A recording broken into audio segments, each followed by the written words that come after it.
দেশে এমন একটা রাজনৈতিক সংকট তৈরি হয়েছিল যে এই ধরনের শিক্ষামূলক সামাজিক অনুষ্ঠানের কোনো পরিবেশ ছিল না। এমনকি কোথাও কোথাও মাদ্রাসার ছাত্র পরিচয় দেওয়াটাও একটা বিপদের কারণ হয়ে দাঁড়িয়েছিল।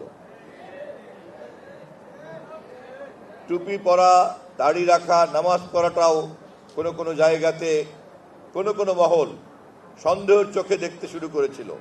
এমনও খবর পাওয়া গিয়েছে পরিকল্পিতভাবে নাটক করে বিভিন্ন ধর্মীয় প্রতিষ্ঠানে আক্রমণ করে ধর্মবিশ্বাসীদের মধ্যে বিরোধ তৈরি করার চেষ্টা করা হয়েছিল। অথচ আমরা যারা পবিত্র ধর্মে বিশ্বাস করি, তারা অন্য যে কোনো ধর্ম বিশ্বাসীর বিশ্বাসকেও সম্মান করি। হাজার বছর যাবৎ এই দেশে নানান ধর্ম, নানান বর্ণের লোকরা আমরা শান্তিপূর্ণভাবে বাস করি। এর মধ্যে কোনো সংঘাত এবং বিরোধ তৈরি করার প্রশ্ন ছিল না। কিন্তু যারা ভোটারবিহীনভাবে, গণবিচ্ছিন্নভাবে রাষ্ট্র ক্ষমতা দখল করেছিল এবং দখল করে থাকতে চেয়েছিল, তারা জনগণের মধ্যে বিভিন্ন কারণে বিভেদ তৈরি করত।